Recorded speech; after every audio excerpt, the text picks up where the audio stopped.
अस्सलाम वालेकुम। कैसे हैं आप लोग सब? उम्मीद करती हूँ सब खैरियत से होंगे। आज मैं बना रही हूँ बहुत मज़ेदार से ब्रेड चिकन पैटीज़, जो कि रमज़ान स्पेशल में आप अफ्तारी में बनाएं, उससे बहुत मज़े के लगेंगे। तो चलिए टाइम ज़ाय के बगैर इसे फटाफट से बनाना शुरू करते हैं। यहाँ मैंने तकरीबन 1 खाने का चम्मच भरकर कुकिंग ऑयल ले लिया है और इसमें मैं डालूँगी ये बारीक चॉप की हुई प्याज। एक फुल साइज़ की बड़े साइज़ की प्याज थी मेरे पास, जिसे मैंने बारीक चॉप कर लिया है और ये इसमें चली गई। मीडियम टू लो फ्लेम है और इसे लाइट सा सॉटे करना है प्याज को। और चैनल पे आप लोग नए आए हैं तो चैनल को सब्सक्राइब करना बिल्कुल नहीं भूलिएगा और वीडियोस पसंद आया करें तो लाइक भी करना है, आपने फैमिली में शेयर भी करना है और साथ में कमेंट भी करना है कि आपको रेसिपी कैसी लगी या आप लोग और क्या देखना चाहते हैं। मतलब रेसिपीज़ में कोई फरमाइश हो तो मुझे ज़रूर आप लोग कमेंट करके बताया कीजिए। चलिए इसी के साथ ही ये प्याज भी सॉटे हो गई है। अच्छा, जहाँ पर मेरे पास देखिए हाफ कप दूध है और ये 1 टीस्पून के करीब कॉर्नफ्लोर है। इसे इसमें अच्छे से मिक्स करेंगे और ये कॉर्नफ्लोर मिला दूध हम इसमें ऐड कर देंगे। अच्छा, मैंने फ्लेम को जो है बिल्कुल लो कर दिया है। जब दूध डालें तो आपने जो है फ्लेम को लो कर देना है। इसके साथ ही अब कुछ स्पाइसेस मैं इसमें ऐड कर रही हूँ। हाफ टी स्पून पिसी हुई काली मिर्चें, हाफ टी स्पून भुना कुटा हुआ सफ़ेद ज़ीरा, इसे साथ में मिक्स भी करते जाएंगे। 1/4 टीस्पून अदरक पाउडर, जिंजर पाउडर और यहाँ 1/4 टीस्पून गार्लिक पाउडर मैं इसमें ऐड कर रही हूँ, हाफ टी स्पून के करीब, बस इससे ज़्यादा नहीं। और बस इन तमाम चीज़ों को बहुत अच्छे तरीके से हमें मिक्स कर लेना है। यहाँ पर अब मैं इसमें ऐड करूँगी ये 1 कप भरकर मेरे पास बॉइल्ड और श्रेड की हुई चिकन है और अब हमें इसे बहुत अच्छे तरीके से मिक्स करना है। फ्लेम मैंने जो है लो पे रखा हुआ है, आपने जो है मीडियम या हाई बिल्कुल भी नहीं करना। चिकन को मैंने मिक्स कर लिया है और अब मैं इसमें 1 टीस्पून के करीब सिरका ऐड कर रही हूँ।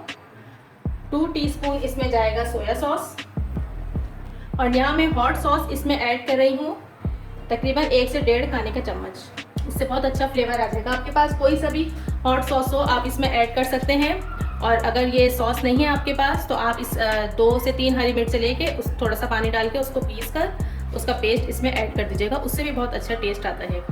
यहाँ पर देखिए हमारी स्टफिंग तैयार हो गई है और इसके अंदर जो मॉइस्चर था वो मैंने ड्राई कर लिया है और ये जो थोड़ा थोड़ा है ये खुद ब खुद हो जाएगा, मतलब जब इसको ठंडा करेंगे तो खुद ख़त्म हो जाएगा।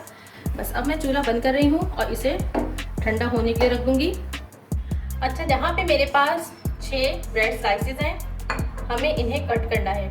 कोई सा भी कटर ले लीजिए आप और जो साइज़ का आप चाहते हैं उतना बड़ा आप इसको कट कर लीजिए। ये देखिए इसी तरह मैं सारे कट करूँगी और ये जो है मैं इसे बिल्कुल भी ज़ाया नहीं करेंगे। मैं अभी इसके ब्रेड क्रम्ब बनाऊँगी, उसे ही मैं आगे यूज़ करूँगी।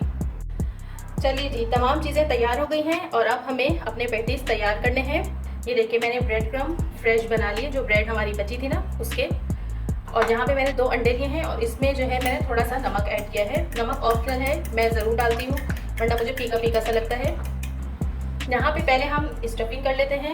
एक पीस के ऊपर हमने स्टफिंग रखनी है अपनी और ये इस तरह से जैसे सैंडविच बनता है ना, इस तरह से बस बनाना है और लाइट सा प्रेस करना है। आपने इसको बिल्कुल दबाना नहीं है। ये देखिए इस तरह से आपने इसको बनाना है। ठीक है, मैं सारे बना के फिर आपको दिखाती हूँ। ये देखिए यहाँ पे मैंने तीनों पैटीज़ बना के रेडी कर लिए हैं और कितनी सारी हमारी स्टफिंग बच गई है, जो कि मैं एयर टाइट बॉक्स में रख दूँगी और फ्रीज़र में रखूँगी और इसे बाद में यूज़ करूँगी। चलिए यहाँ पे फाइनल अब हमें इसकी कोटिंग करनी है। एक उठाना है अंडे में, इस तरह से आपने इसे डिप करना है, बहुत एहतियात से आपने इसे डिप करना है और ये ब्रेड क्रम्ब में आपने इसको कोट करना है। आपने इसको दबाना बिल्कुल भी नहीं है। ऑयल मैंने रख दिया है गर्म होने के लिए। अब दोबारा इसे हमें अंडे में कोट करना है इस तरह से, जो इसके किनारे है ना, ताकि सील्ड हो जाए और नहीं पर हमें इस तरह से ब्रेड क्रम्ब लगाने हैं। ठीक है, समझ आ गया आप लोगों को? ये एक तैयार हो गया है और अब मैं इसको रख के, हाँ हो गया है, और बस इसमें एहतियात से उठा के बिस्मिल्लाह हमें इसे फ्राई करना है। अच्छा, इसको बहुत ज़्यादा फ्राई नहीं करना क्योंकि ये फ़ौरन ही फ्राई हो जाएंगे, इसलिए ध्यान रखिएगा। सिर्फ कलर देना है हमें इसे और फ्लेम हमें रखनी है मीडियम टू लो। यहाँ पर देखिए हमारे पैटीज़ बिल्कुल तैयार हो गए हैं, फ्राई हो गए हैं और इन पे कलर भी आ गया है और बस अब हम इसे निकालेंगे। बिस्मिल्लाह, देखिए कितने खूबसूरत लग रहे हैं।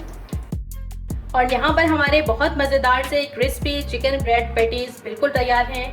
आपने इस रेसिपी को ट्राई करना है, मुझे फीडबैक देना है और वीडियो पसंद आए तो लाइक ज़रूर करना है, फैमिली में शेयर भी करना है।